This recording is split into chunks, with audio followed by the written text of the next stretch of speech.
अब हम बात करेंगे मुंगेर विधानसभा सीट की। मुंगेर में भी दिलचस्प संग्राम देखने को मिल रहा है और मुंगेर में सबसे बड़ी विडंबना ये रही कि प्रणव यादव जो वहां के सिटिंग विधायक थे, बीजेपी ने उनका टिकट काट दिया। उसके बाद वहां का मुकाबला और दिलचस्प हो गया है मुंगेर में।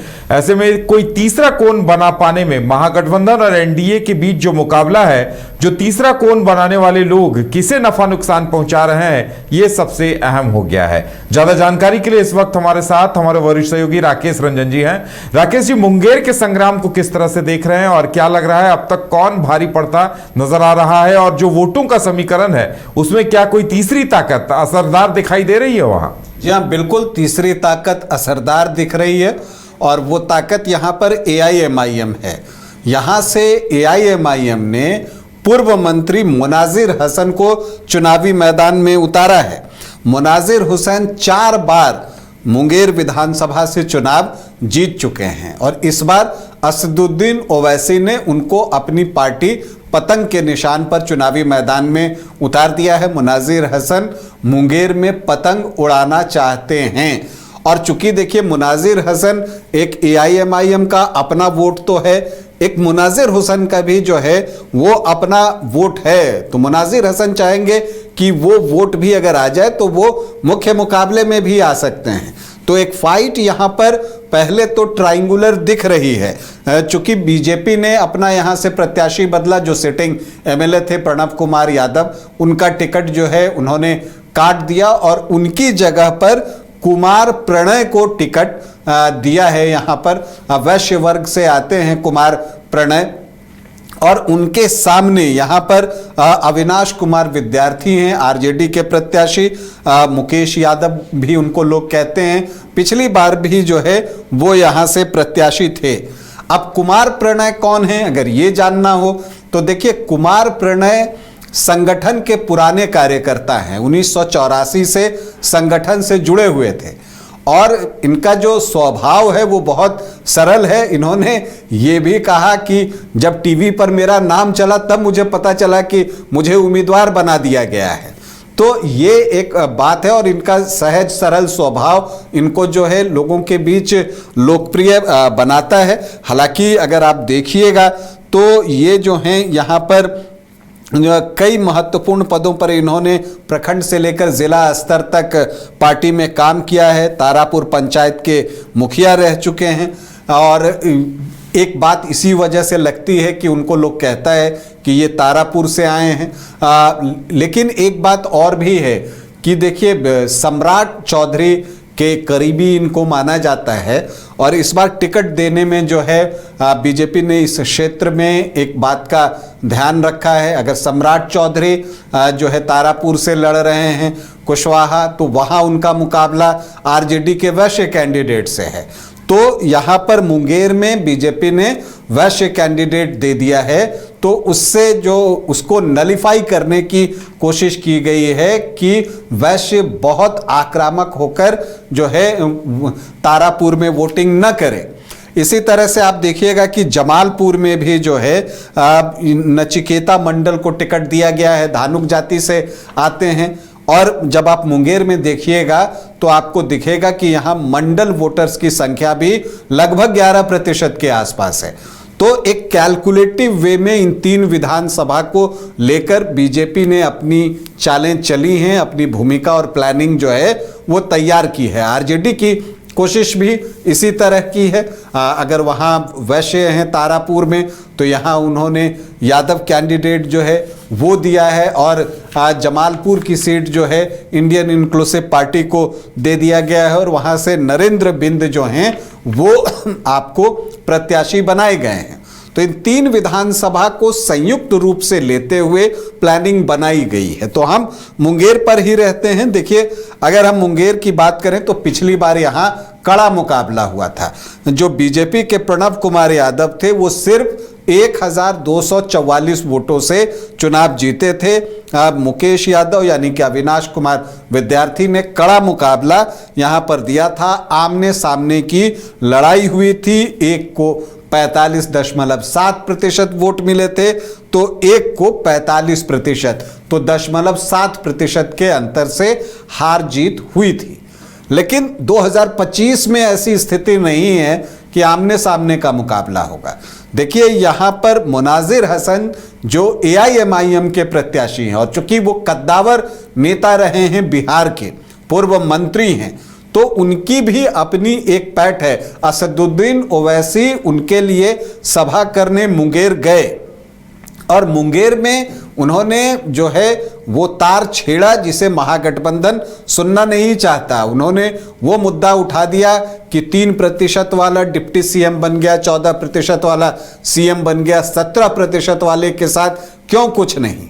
तो ये सवाल उन्होंने वहां पर उठाया। उन्होंने NDA को भी घेरा कि NDA के लोग जो हैं, उन्होंने नाम नहीं लिया, कहा कि एक राजगीर के लिए सोचते हैं, नीतीश कुमार की तरफ इशारा किया उन्होंने, एक अहमदाबाद के लिए सोचते हैं, बीजेपी की तरफ जो है उन्होंने इशारा किया। तो NDA को भी वो छोड़ नहीं रहे हैं, और तो इस तरह से वो दोनों पर हमलावर दिख रहे हैं और इस तरह से वो जो उनकी कंस्टिट्यूएंसी है उसको एड्रेस करते हुए वो दिखते हैं। अब मुंगेर में बाकी नेताओं की भी सभा लग रही है और आगे भी लगेगी, क्या कुछ होता है ये देखना होगा। अब मुकेश यादव के लिए परेशानी ये है कि अगर मुनाजिर हसन, चूंकि आरजेडी यहां MY समीकरण पर बहुत आश्रित है, क्योंकि आप यहां देखिएगा कि मुस्लिम 13% हैं और जो यादव वोटर्स हैं वो 15 से 16% हैं, तो MY 28 से 29% है। आरजेडी की जीत के लिए यह जरूरी है कि MY इंटैक्ट रहे, लेकिन मुनाजिर हसन के इरादे ऐसे हैं कि वो M में से बड़ा हिस्सा निकालने की कोशिश करते हुए दिख रहे हैं और वो कहते हैं कि अगली कोई भी सरकार बिहार में बनेगी वो बिना AIMIM के बनेगी ही नहीं।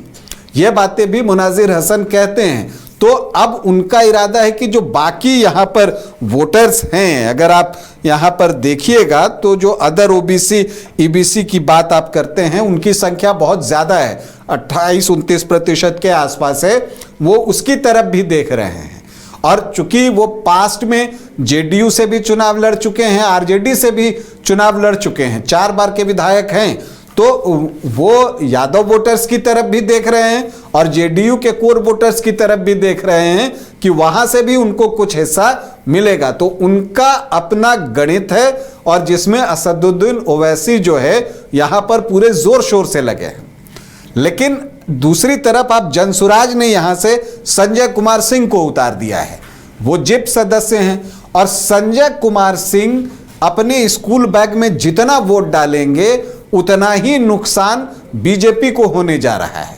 तो एक तरह से आप देखिए तो बीजेपी और आरजेडी के सामने जो सबसे बड़ा चैलेंज है वो एक दूसरे की चुनौती नहीं है, उनके सामने जो चुनौती है वो ये है कि उनका जो जातीय समीकरण है, उनका जो कोर वोटर है, उसको वो कैसे अपने पास सुरक्षित रखें। जिसने अपने कोर वोटर्स ज्यादा सुरक्षित रख लिए, मुंगेर में उसकी जीत हो सकती है। तो इसीलिए मुंगेर का चुनाव जो है वो बहुत बहुत दिलचस्प होने जा रहा है।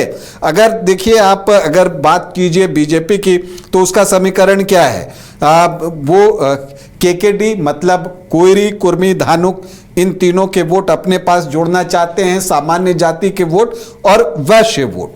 तो ये कितने हैं अगर आप देखिए तो सामान्य जाति से यहाँ पर राजपूत 4.5 से 5%, भूमियार 5 से 5.5%, ब्राह्मण 3.5 से 4.5%, तो सामान्य जाति के 13 से 15% वोटर हैं। कुशवाहा 2 से 2.5%, कुर्मी 5.5 से 6%, तो लवकुश के वोट 8 से 9% हैं। लेकिन जो नजर है वो जो धानुक वोटर्स हैं उन पर हैं, जिनका की मत प्रतिशत लगभग 11% के आसपास है और वैश्य भी यहां 10 से 11% है। आरजेडी क्या चाहता है, MY मतलब 28 से 29% और मल्लाह वोटर्स यहां पर 4 से 5% है।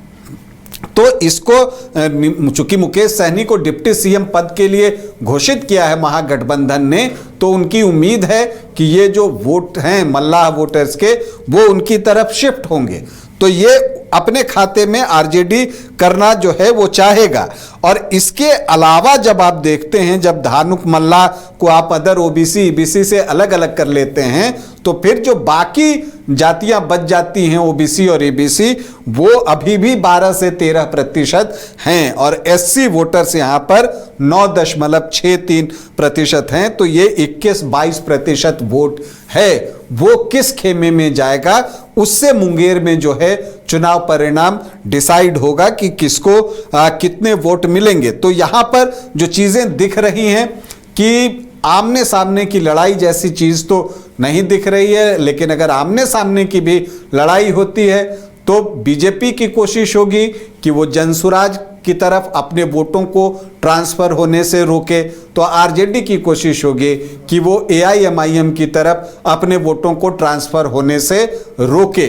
दूसरी तरफ जनसुराज और एआईएमआईएम के भी अपने इरादे हैं, खास करके अगर आप मजलिस की बात कीजिए और असदुद्दीन ओवैसी ने जैसे सभा की है, तो उनकी कोशिश है कि वो मुख्य मुकाबले में आए। तो अगर मुंगेर में इस बार आमने सामने की लड़ाई न होकर त्रिकोणीय मुकाबला हो और उसमें जनसुराज को जो वोट मिलते हैं उसका असर दिखे परिणाम पर, तो चौंकने की बात नहीं होगी। मुंगेर में एक क्लोज फाइट जो है वो दिखने जा रहा है। चलिए, तो मुंगेर में काफी नजदीकी मुकाबला इस बार हो रहा है और कौन बाजी मारेगा इस बात को लेकर कोई कयास नहीं लगाया जा सकता। तो अब इंतजार 14 नवंबर का होगा जब मुंगेर के संग्राम का नतीजा सामने आएगा।